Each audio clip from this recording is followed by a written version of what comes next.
Smells Hello good. and hello and welcome to a special edition of the Sosbans and Sidesteps podcast. Joining me, Big M, as always, Mr. Huw Griffin, and joining us this evening, two Scarlets coaches, Scott Sneddon and Tom Phillips. Good evening, gentlemen. How are you all? Evening. Good, thank you. Good evening, guys. Very well, thanks. Yeah, we're delighted to have you on, guys. We're looking forward to getting really into the nitty-gritty of the discussion today. But Scott, we've had you on previously. A really popular episode last time that you came on. Tom, this is your podcasting debut. So, Tom, just tell us a bit about yourself, your progression into coaching, obviously Scarlets player, how you've gone from that to now your role in the under 18s and what the other things that you're doing for the Scarlets. Joe, you taken into the Scouts Academy when I was 16 years old, so I'm 28 now, so 12 years ago. He went through the academy, came out to be a professional player, so I would have signed my first professional Scarlets contract, I would say 18, 19. I played for the club then until I was 24. Took a few injuries along the way, and my time as a rugby player was coming to an end, and an opportunity came up at that point to sign for Llandovery RFC, and being from Llandovery, sort of being a Scarlets fan, they offered if I could captain the club, and then alongside that an academy spot came up, so basically everything sort of aligned, and it got me into coaching. Coached before Llandovery schoolboys, Scarlets under 16s, 18s for 6-7 years. Done my coaching degree through College Shigar, and then I've been doing it for the last 3 years. So in a nutshell, I'm really enjoying it. When Llandovery sadly sort of left the league, I signed for Carmarthen Quins, so I've been there for the last 2 years. So still enjoying my rugby, just not with the Scarlets, but also the new career path in coaching, and it's something I'm enjoying, learning still. But yeah, we're really enjoying it. Yeah, well, it's going well so far, isn't it? So, question Yeah. for both of you then. So, Scarlets lands generally, the results are going our way and performances are going our way. What's the vibe like in Parky Scarlets, in the park, in the barn at the moment? I think it's pretty positive. I think if we were to go back probably to this time last year, I think there was quite a few frustrations around. Naturally, I think the club's evolved. It's definitely moved forward in the last sort of since the start of this year. Obviously, recruitment's been very good. I think everyone would probably agree with that. I also think it's probably a fresh group of boys, fresh group of youngsters amongst the squad within the seniors. A lot of senior academy boys up training and competing, and then there's a lot of the senior players now that are helping those boys come through, and I think it's a healthy place to be. I think a lot of learnings off the back of last year, but I think generally it's a lot more positive place. And I think, there's frustration that some of those results haven't gone our way, but I think generally the feeling with everyone is, we're way ahead of where we were last year. And, yes, there's still things to work on and we can be better, but from a cultural point of view, it's a lot more positive. I think the pathway is, we obviously had a successful year last year, which Tom led up the 18s post Christmas and did a great job. And he's currently doing a great job with that group now. I think we're trying to create a positive experience within that pathway, and I think I hope and I think that's coming through. Yeah. So when you talk about the culture and things, the big change kind of off the pitch over the summer was Lee Jones coming in, and part of his remit was to change the culture and stuff. Do you guys work for Lee? Do you report into Lee? I do. So myself and Gareth Williams report into Lee. I work closely with Dwayne as well. Yeah, I think he's very experienced, put a lot of processes in place, probably got the business a bit closer together. Sort of the commercial, the marketing, the off-field, on-field, very much, yeah, sort of got all of those stakeholders in the company to come in and present what they do, and probably for the boys to appreciate actually what goes on off the field, to make the business run. And from a coaching point of view, help with a bit of coach development. What's important? How do we get players through the pathway faster? Because there's obviously a need for it. How do we expose them to the right things? How do we challenge them more? How do we lift the tail of the group? But also what's important for winning. So yeah, I think he's been a big help from the coaching point of view. But also, the coaching group themselves, there's a lot of experience in there with Albert, Jared Payne, Emir, Dwayne. I think probably learned a lot from last year. So it's yeah, probably coaching what's more important this year, and I think it's working. So there's been a lot of change in the landscape of Welsh rugby with the new deals and then ongoing negotiations, and a big emphasis has been on expanding the academy. So how many players do we currently have in the senior academy, and how is that different, or what is different over the past few years? So basically there's a limit of 20 players, senior academy contracted. We have some boys that are on bursary contracts, which are university contracts alongside that. But the way that works is, we treat all of our senior academy boys the same. Some of them we actually like to have, or what we say is they should be on a dual pathway in terms of career, not just rugby. The importance of making sure they're in education or they're doing a trade or something, farming, as long as they've got something alongside their rugby. But yeah, we've got 25 boys in our senior academy on different contracts, and we treat them all as senior academy, but some boys that are in university, we may only see 1 day a week, whereas the other boys, some of those boys in the senior academy up with seniors every day. Some boys are on a hybrid program, so we look after their athletic development and IDP skills as a senior academy, but then do some of the training sessions with the seniors, the team sessions, or they go then within their SRC or Buck Super Rugby programs. Yeah.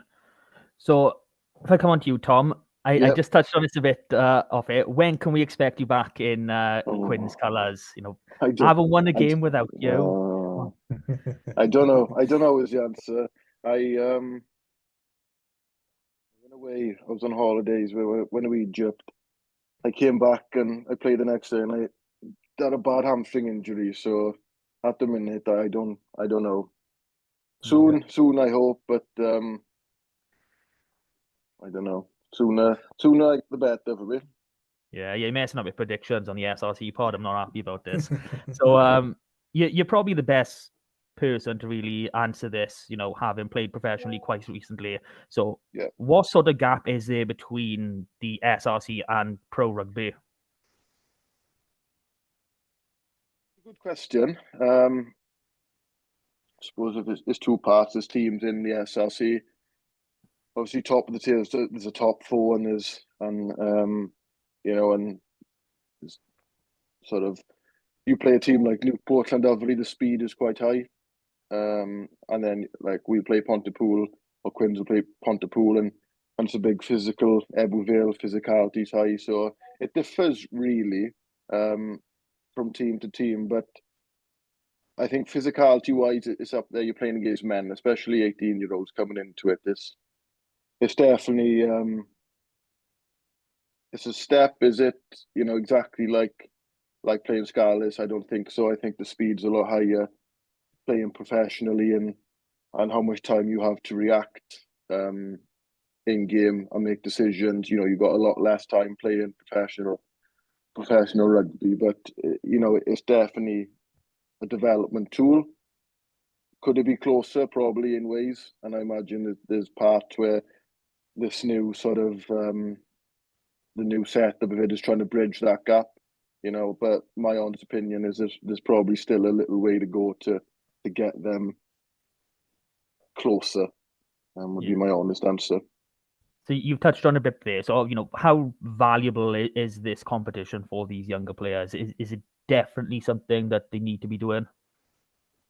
Yeah, rugby is valuable. Playing is valuable for young players. So where just playing itself has massive benefits. And the higher, or the closer you can get that SRC to professional rugby, only benefits the whole system. But it gives boys exposure. I know it's especially boys going in the 20s now with the Welsh 20 set up with Scott. It's a great tool for coaches to see boys play in that league and to see where they're at. And yeah, it's a development tool. How? Go on, sorry, Scott. You jump in there if you want. Sorry, yeah, I just back up what Tom says. I think if you think of the 18-year-olds straight out of school, unless they've played international rugby at 18s, which some of them won't have because they're the wrong side of Christmas. Their highest level is rag 18s, which is a good level. But then the next level straight into SRC, which a lot of them have done, it's quite a steep learning curve. And I think, some boys, the first 3 months generally is the toughest 3 months they'll probably have in their whole career, because the going from playing schoolboy to men's SRC rugby is a huge step. It's great, and from a development tool, yeah, it's not where the URC is in terms of speed and the intensity. But they got big collisions if you're coming up against Tom and he's angry. But generally you see if the boys have played 8+ games, 10+ games pre-Christmas, including the friendlies, you definitely see the benefit, when we come to, I guess, selecting the 20s group and the boys that have been around week in, week out. You see the rate of development, and post-Christmas, you see the benefits of that because they're physically ready for it, and they've sort of adjusted to life playing men's rugby. Yeah. So coming back to something that Tom mentioned about rugby being valuable, the rugby itself, and Scott, this is kind of a question for you. For the first time in what feels like forever, Scarlets senior squad isn't having an injury crisis, and we're getting a lot of consistency into the selection, and we're seeing the same sort of 25+ getting picked every week, and that's kind of meant that the opportunities for some of the younger boys are kind of at a premium. We're seeing the likes of Ben Williams and Carwyn Tupelotti, who were getting tons of game time for the Scarlets last season, and now in the SRC. From your point of view, how do you manage that? Because it must be, you must be thinking, it's a shame that there's that opportunity for this player to step up into the URC just because we're not having the injury problems that we used to having, isn't there at the moment? There's still injury problems, but it just seems to be in certain positions. But I think we've strengthened well over the summer. I also think some of the youngsters that are coming through, it's their job to push the guys out of their positions. I think we've recruited well in terms of, and we got boys back fit, like Josh McLeod as an example. Josh has come back fit and he's been firing. He's been very unfortunate last couple of years, but the consistency with him, obviously Plumtree, those Welsh boys playing week out. It is difficult for Carwyn and Ben to be in and around that URC group, but Carwyn hasn't played a lot of rugby over the last few years. And it's important that he just plays. He's got to play 80 minutes back to back to know what that's like. to be able to then get a run of, or to get into some form to then to be knocking on the door. The challenge for those boys going back down to play SRC is they've got to be consistently the best player on the field. And that's only going to help drive the standards of the players around them. And that's what we expect. And you know, that's what Dwayne wants them to do. And, you know, some weeks they're not, and they're told. And, you know, they should be. They're training full time, week in, week out. They should be, you know, there are some good players in the SRC, but these guys are full time. So they should be above bringing that level up. I guess, Tom, from your point of view, being a member of the playing group, what's it like when those Scarlets boys come in? Is it, particularly at Quins, where we see a huge volume of them, is that a challenge to manage sometimes as one of the leaders in that environment? I think, I suppose, touch back on what you said, seeing them more this year. I think it's tough for a player when you're dropping in and then for the next 2 games you're somewhere else and then you're back. It's quite hard to integrate into a group when you're not there. I think what's been really beneficial for these boys and likewise loads of boys, you know, it's not just them 2 you name, is being able to sort of be there a couple of weeks, integrate, understand the flow of an SRC game. Like, it's quite difficult when you train at a pace with British Lions around you and the certain way the game runs in within a professional environment. Like, sometimes it takes a bit to adjust and understand that, you know, the game is slower. You know, there's little intricacies you might not pick up. So having that run, I think, especially, you know, I'll use Kaz as an example. I think the last few games he's been really good. You know, he's improving and he's been a massive asset to us. Likewise, everyone. So I think it's been beneficial seeing them more. I hope the players would think it's been beneficial, sort of being involved in the group and getting to know everyone, really. I was a player when sometimes you just drop down on a Thursday and out of teams, and sometimes you don't get that sense of belonging because, well, how can you feel part of a team if you play 1 game every 4 months? But I think having this opportunity now is only doing them, you know, or having a benefit for them. Yeah. So it can be quite a long process from gaining that first pro contract at, you know, like 18, 19 to making, you know, a competitive appearance, not just a preseason, you know, friendly game. So, you know, and obviously, Tom, you know, making a senior academy isn't the guarantee of having a long professional career. You know, there's injuries along the way, etc., etc. So, you know, in those 20 boys in that academy that, you know, you're sort of, you know, your limit is, you know, what sort of percentage or ratio do you consider would be successful? How many of them do you expect to make that gap up into the senior team? Well, we're currently going through a performance plan and having a few discussions around that. And I don't think it's a year-on-year thing.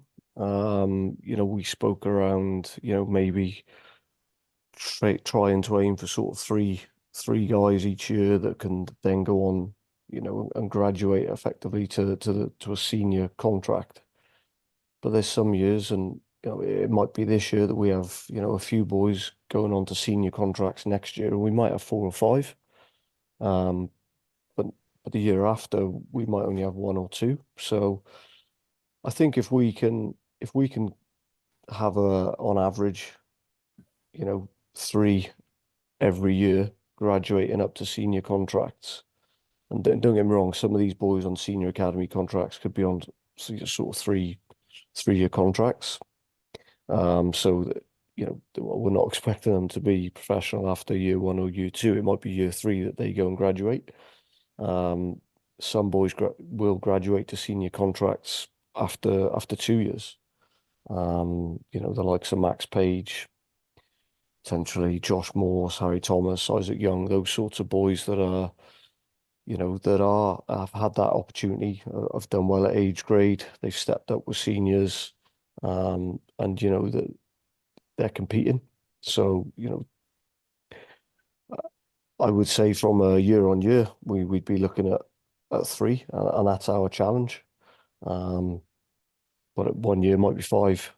Next year might be one. So, on average, we've got to best prepare them to play men's rugby. And yeah, that's the reality of world rugby now, not just Welsh rugby. I think everybody's quick to jump on how maybe bad Welsh rugby is. Well, I think the world's maybe got to open their eyes to, apart from France, and South Africa, their pathways are booming just because of sheer numbers.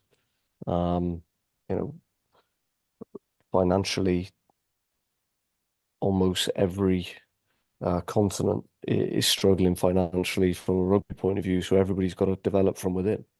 It's just Wales. We have a smaller population, so we're still expecting the same outcome as other countries, but with a lot less numbers. But our challenge is bring the quality in a lot less numbers. So there's a lot that goes into that in terms of making sure that we give them the right support so they do make that step up.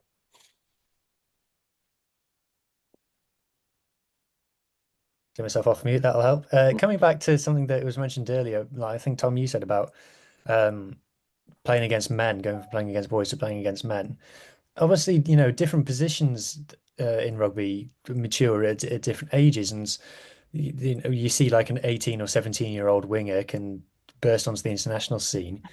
And I think sometimes fans are like, when someone's 21, 22, they're thinking, oh, when's he going to hit top gear and things. So for different positions, for someone who's maybe just trying to understand a bit more about age grade rugby, when would you say, maybe a forward you'd be expecting them to be, say, not playing boys rugby anymore compared to a back maybe? I think for me, it's something I learned quickly, sort of coming into the role, especially under 18s, is there's always different rates of maturity. People mature at different ages. There could be a 16-year-old who you look at him and you think this guy's fully matured. And then on the flip side, you could have a 19-year-old. So I never like to put an age on and say, you have to be this age to be here. So I'm very much, where the player's at is where he's at, and there's a rate of development, and that's different for everyone. And it's our job as coaches to monitor that and sort of understand it. And even when you're identifying talent, how where does this player at with his rate of development, and go from there. So I know I'm dodging the question a little bit, but I don't really have an answer for exact positions. I don't know if you've got anything on that, Scott, but that's the way I like to look at it. I think a few years ago you would have said, backs, 17, 18, 19, they could make that step up. I'm thinking out loud, there's a lot of boys that have made the step up into URC this year, and I'm not just thinking Scarlets, but across Wales. I look at one of the boys that's in the 20s at the moment, Nick Thomas. He's second year 20s, so he's young. He's made his URC debut, last few weeks. You wouldn't have said a few years back that a second row would be making a URC debut at 19. That's probably the reality of where Welsh rugby is. But these guys at the moment are stepping up, and they're having the opportunity. And to be fair to them, they're taking their opportunities and they're going well. Generally, forwards, front five in particular, take a little bit longer. Physically, it takes them a little bit longer to mature and harden to men's rugby and around set piece. But in the same breath, you look at some of the boys that played 20s last year, and they've had a bit of an unlucky run with injuries this year. But the likes of Josh Morse is probably not far off being ready for men's rugby. In terms of URC, that's just one example. Harry Thomas, Isaac Young have had that bit of exposure. Those guys are 20 years old, 21 years old. And playing fully professional men's rugby. And if they hadn't had a couple of injuries this year, they probably would have played more. So you've touched on the different styles of contracts, having like the bursary contracts within uni as well. So what different sort of pathways do you have? Do boys go through a strict pre-season, that's all your strength and conditioning through the world, and then you got your playing zone, or do you break it up through the year? Because I know obviously we see certain academy players play for like X amount of games and then they just disappear for a few weeks with with no injuries, etc. And you talk about playing at different levels. Like you got a lot of academy boys playing SRC level, but there's also a few trickling into the Welsh Premiership as well. I know Callum Woolley with Llandovery, Ellis Payne with Newcastle Emlyn. So what sort of different approaches do you have with these players? Planning's a nightmare. Only because there's no real, everyone's at different stages. We've got a lot of boys doing dual careers. So a lot of the boys are in university. So whether that's Trinity, Swansea, Cardiff Uni, Cardiff Met, so they're all on different programs and their schedules change every other week. So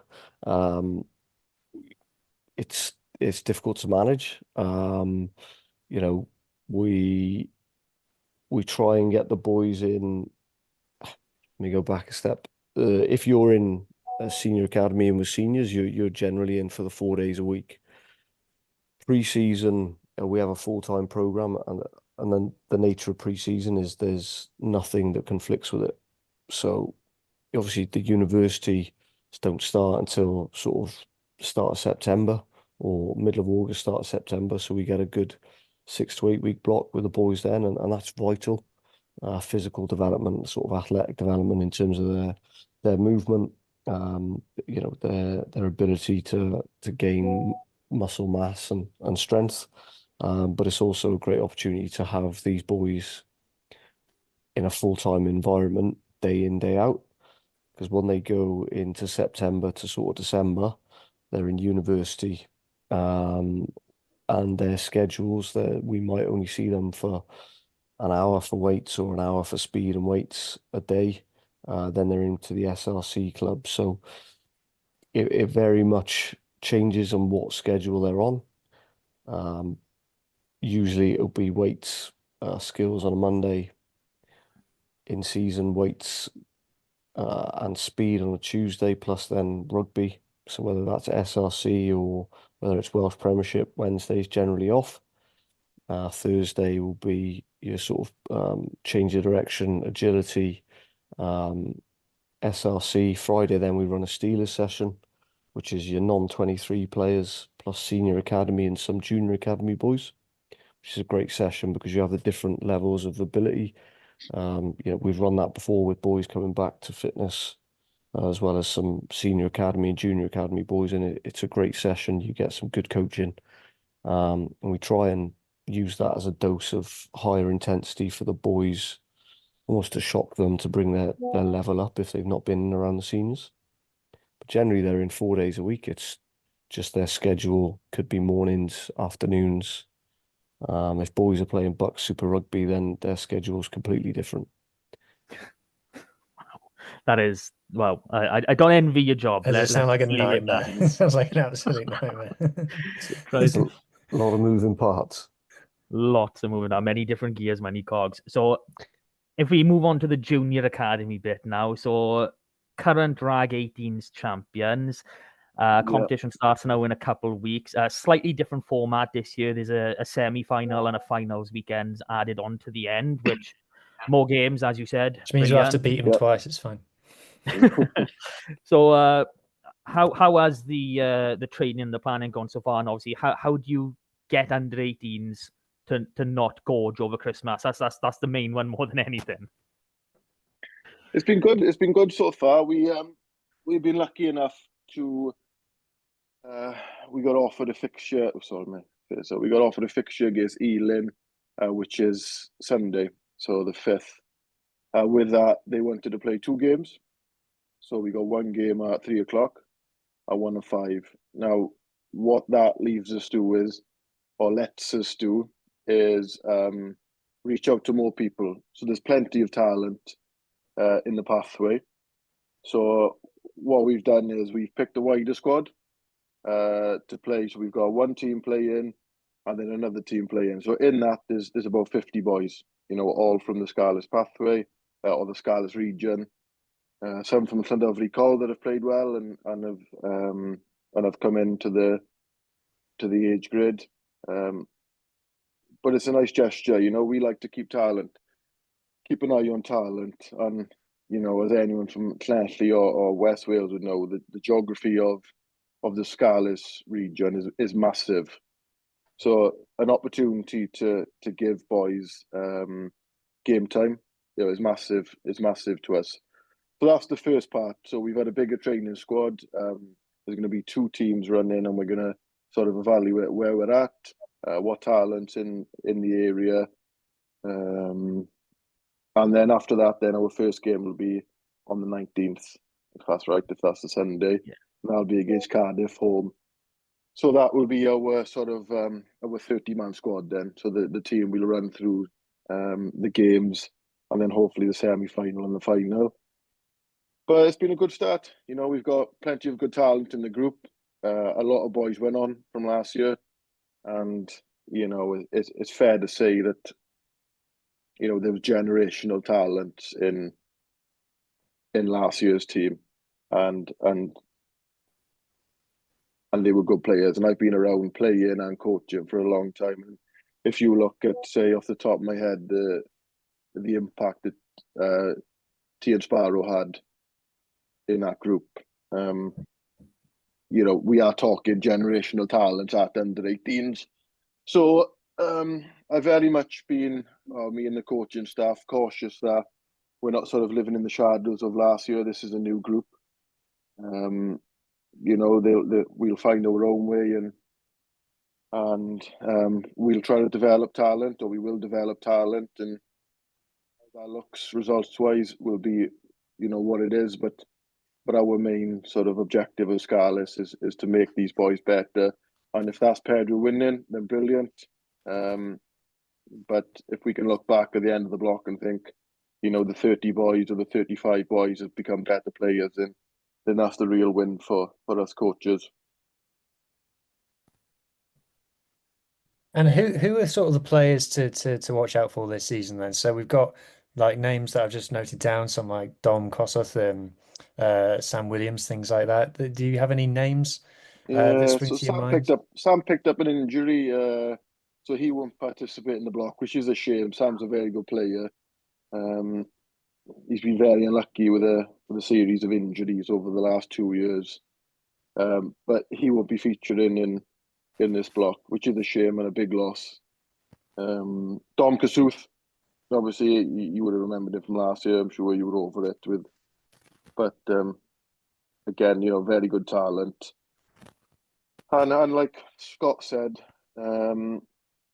with the 20s boys having to be the best players in sort of SRC, it's Dom's challenge now to try to be the best player in these 18s games, which isn't easy. You've got good players there. And again, Huw Williams, who was with us, he goes under the radar sometimes, but a very good player. He'll be our captain for the block. And again, it'll be a great opportunity for him. Who else have we got? I'm trying to think. I don't like putting too much pressure on people. You've got Carwyn, who will be involved too. Again, I'm sure everyone appreciates is a young superstar in the making. Well, we did a highlights reel for him after the final, and we've got 50,000 views on TikTok so far. Yeah, so you're welcome, Cohen. Yeah, Griff Watkins, in the centre, again, exceptional talent. He's done really well. He done well for us last year. He, he's been sort of the go-to man in Llandovery. So again, another brilliant player. First years, you've got a good 7, Jack Cloak, sort of, who's coming in behind T Sparrow. So it's a tough jersey to fill. That 7 spot, I think, for the next couple of years will always be, have the pressure of filling the sensational year that, Tian had. But yeah, we got loads of good players.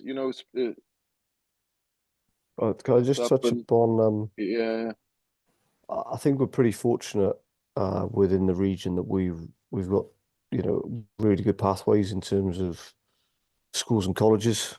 Obviously, Llandovery Cole won the Welsh Schools and Colleges League, and their performance in the final, was it 13 boys we had involved in that? Did I get that right? 11 or 13? That. Yeah. So that's great. Like, obviously, Coleg Cigar still be kicking themselves that they didn't make that final. But those guys, had another strong year, and they'll always have a strong pathway. And outside of that, we've been really fortunate with the Welsh schools. They've gone really well within the National Schools Cup there, and we're pretty fortunate that outside of Llandovery Cole, Coleg Cigar, we've got some talented boys that have chosen to go through the Welsh medium education, and they're pushing the boys that have been through sort of the performance pathways. So yeah, we do have strong squads and good coaching alongside that. So we're pretty fortunate. We don't have loads and loads of numbers and geographical nightmare at times to try and coordinate it all, Tom, isn't it? But that's credit to all the guys in the junior academy, because Tom, Rods, Jack, Robotham, who does S&C, which we're out in Llandovery College, Coleg Cigar, and the other schools and colleges every week, which I think we're probably the only region that does that. So we're obviously are seeing the benefits, and that's down to the hard work that those guys are doing.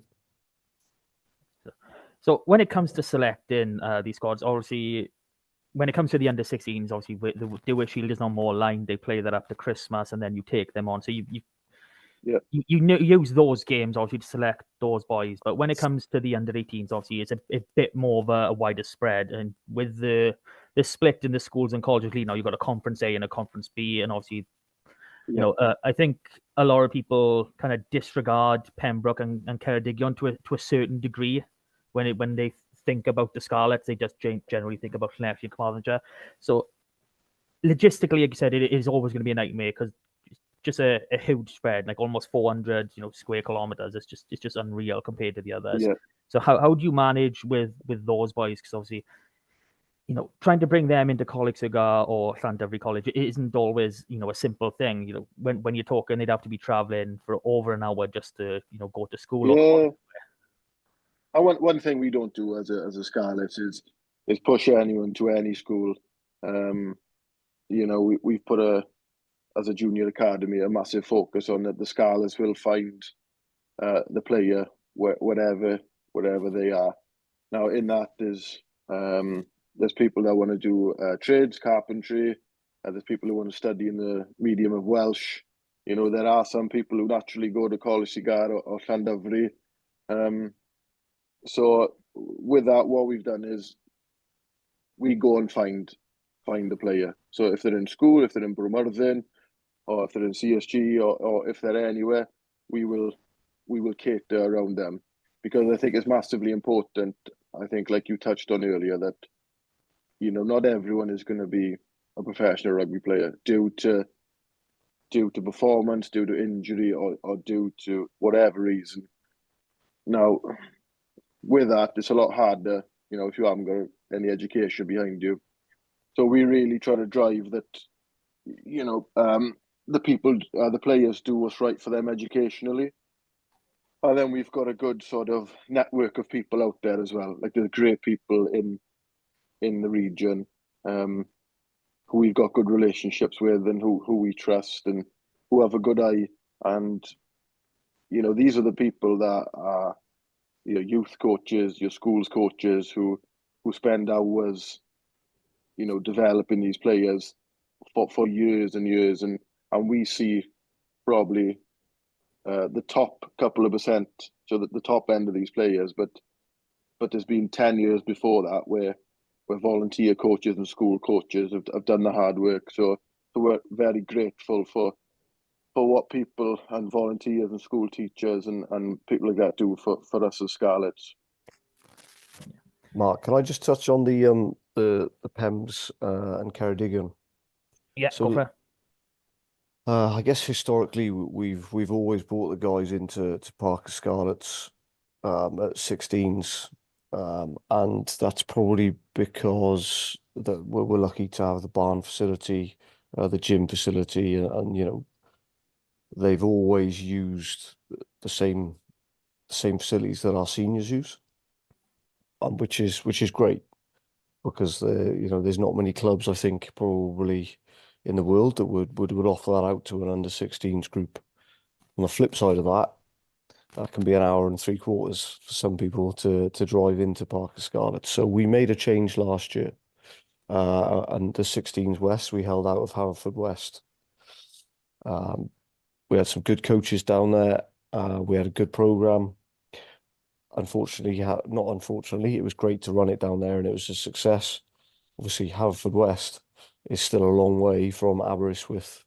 So we are looking at ways that like where is the best opportunity for us to service the west of the region. And look, I spoke about performance plan earlier.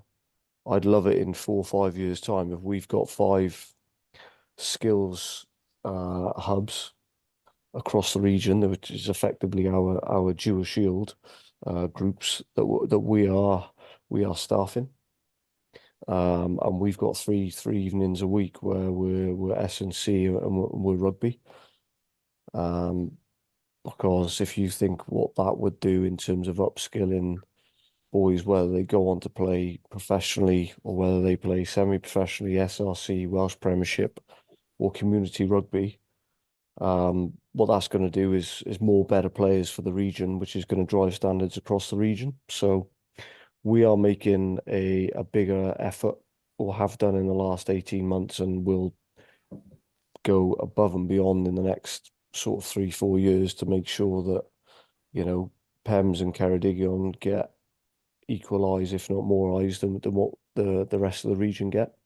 And I know that Gareth Williams is doing a good job with that at the moment. So, he's met with all the parents from both around the 16s and Jewish Shield, and we're constantly seeking feedback because we don't always get it right.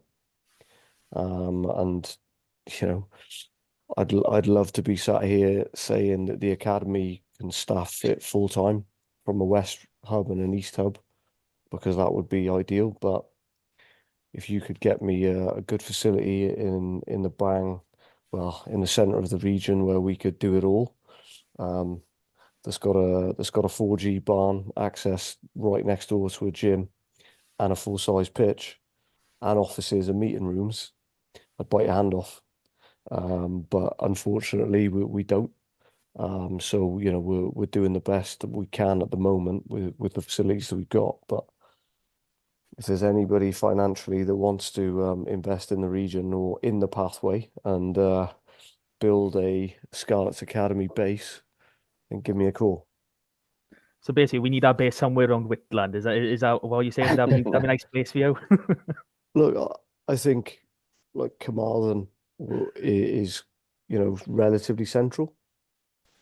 You've already got the barn with the Athletic. You're halfway there. Trinity have got a good gym that we used last pre-season for the senior and junior academy. It's just a little bit away from the pitch, but I know that they've got plans to try and get a 4G. Look, we are 4 or 5 plus maybe years to get the ideal hub, but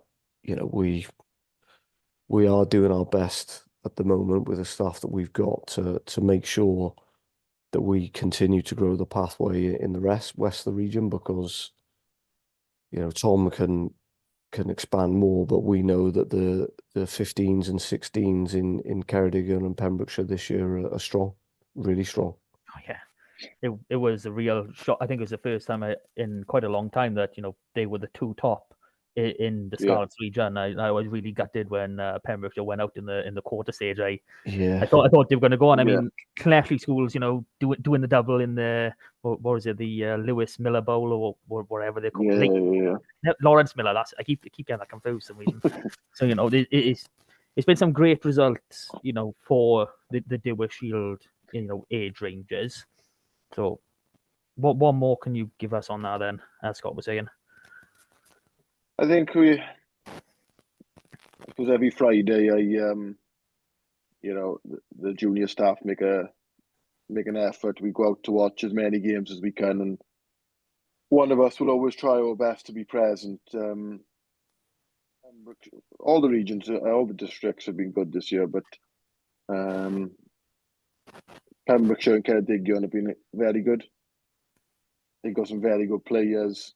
Pembrokeshire are drilled really well from a coaching perspective as well, so credit to the coaches. There's some really good players coming through, and that's exciting for the Scarlets region.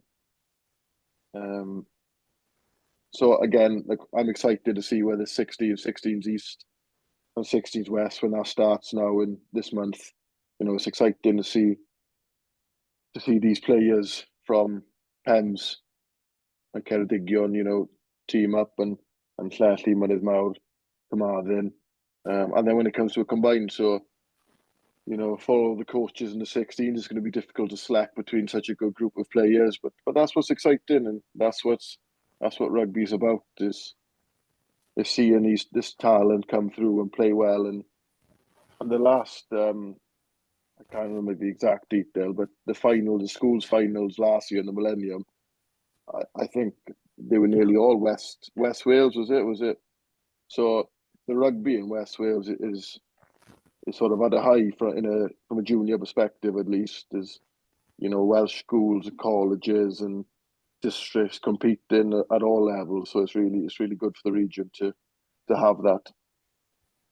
And just last question for me on the geography, which we're speaking a lot about, Scott. From your point of view, is it stressful having to just delegate to the amount that you do? Do you wish you could cut yourself into 5 and be in all of the places? Is it, as a manager, as a leader, is it like, oh, I'm having to trust a lot of other people? Because you're only human. That a lot of people would find that very stressful. Look, I've been fortunate this year that obviously Gareth Williams has come on board as head of development in terms of the pathways, and he's taken more of the junior academy sort of responsibility off of me, the visibility side of things. Like Tom, and I'll echo what I said earlier in terms of Tom, Rod, the junior academy staff. Like if people could see what their weeks look like and where they go and what they do, you've got to remember we are on a limited number of staffing, full-time staffing that is, and they're out on the road every day, and some of their days will start at 7 a.m. and maybe not finish till 8 p.m. That's certain times of the year it's pretty long days. Like I've got, we as a region have got a lot of trust in sort of the guys that are coaching. Like, can we offer more support? Like, yes, we can, and we'd love to, and we want to continue to provide that in terms of coach development and more player development.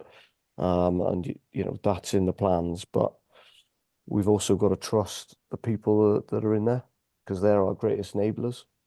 They are doing a good job at the moment. The likes of Pems and Ceredigion and all of the Jewish Shield groups this year, they've got good people involved.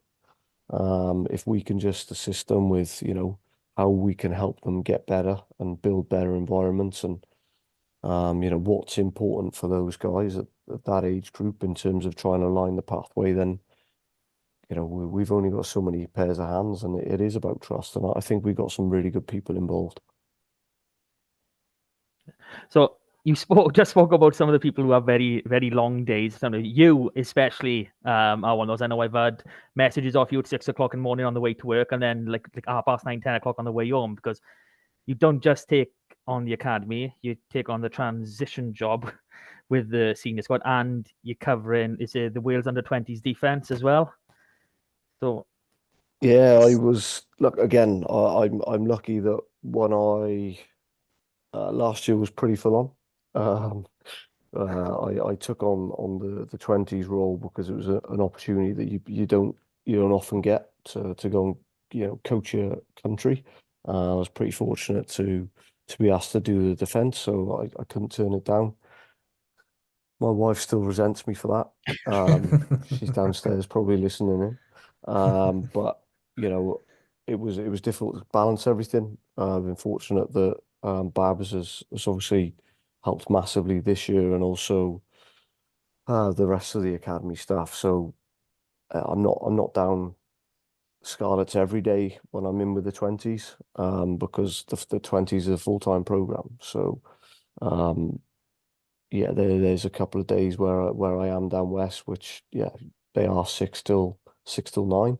But it's just last year that was tough. This year, lucky like Tom, Phil, Rods, those guys can take over some of my stuff when I'm in with 20s, and they're good coaches. So I don't have to worry about anything being left, because those guys are pretty good, and they're aligned with what we want to achieve. Seems like everything it's a very steady ship at the minute, which is brilliant to hear. And knowing you are going out looking for those boys in the clubs, in the corners, where the Fishguard, St. David's, wherever it is you are looking, which is great. Now I'm gonna try and prod out of the remit of this, and obviously it's 20 season now. So what sort of representation should we be expecting? I'm not going to ask for names just in case, but should we expect a nice contingent of Scarlets when the squad's announced? Look, there's a 40-man training squad at the moment. We've got 7 boys in there.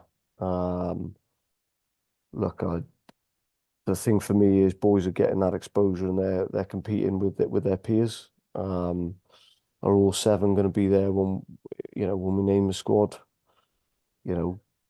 Maybe they'll be thereabouts. What I do know is they're competing at the moment, so our target is 5+.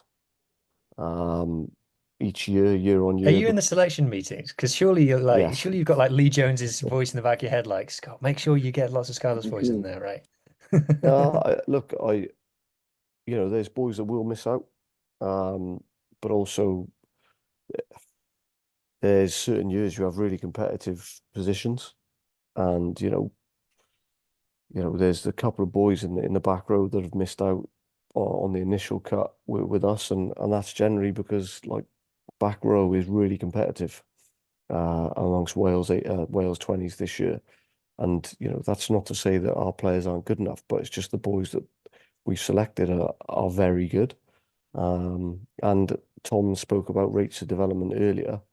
Some of our boys have been injured at the first couple of months of the season, so they may miss out on the Six Nations, but they've now got to aim for either the Wales 19s that is in April, or they shoot for the Junior World Cup, which they would have then played sort of 10, 12 games in the lead up to that, whereas pre-Christmas, they've been injured. So yeah, I'm hoping for 6, 7 boys to be in that squad and competing.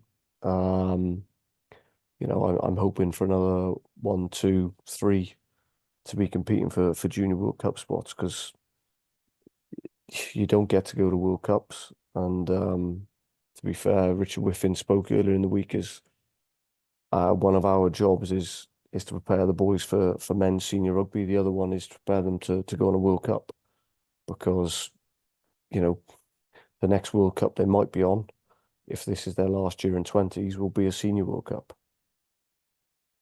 So obviously when it comes to senior men's rugby, it's still very much a case that the Six Nations is the end all beyond. Is that the case with the under 20s? Is the focus more towards the Six Nations, or is it all towards the Junior World Cup? That's a good question. You're probing now, aren't you? Look, I think the nature of it is the World Cup. It's a World Cup. You're competing against the best teams in the world. Last year we played New Zealand, South Africa, Australia. Like some of those guys will go on to be, the best players in the world. So that is the pinnacle. But the Six Nations is a performance tournament. You're playing against your English rivals. And obviously we've got a lot of exiles in the 20s group. But you know, that's ultra competitive. Okay, I'll leave it at that. That's brilliant. So, I'm happy with everything we've spoken about. It's really great to hear how everything is going, and I'm looking forward to seeing these 7 boys in the end of 27. I'm in the starting down on lineup. 7 in the starting. Well, so, but obviously there's also an under 18s Six Nations Festival that will obviously take part after the RAG.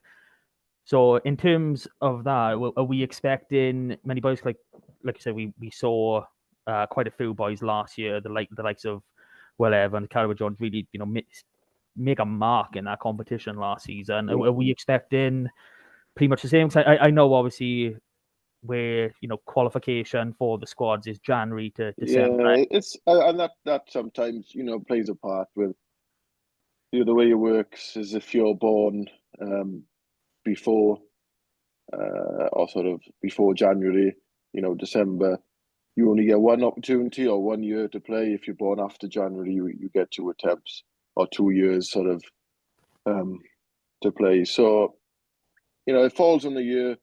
Like Scott said, sometimes there's better people in your position at that age. Now, that's not to say there's not good players, but sometimes at that time there's better. So you never know. We see how this block goes. There's a lot of good talent in our group, and I imagine every other region saying there's good talent in their group. So I suppose in a couple of weeks I'll be able to give you a better answer. Brilliant. How have you got any more for the boys? No, I'm very happy. I've learned all my lessons. We let them go then. We run a bit later than we planned. So thank you boys so much for coming on, talking to us. If I prodded too hard, I'm sorry. I hope it doesn't hurt too much. Obviously, no problems. Brilliant to hear from you as always. Thank you very much, and I hope everyone listening enjoyed themselves. Thank you very much, guys. Bye. Yeah, cheers, guys. Cheers, guys. Happy New Year. Bye all.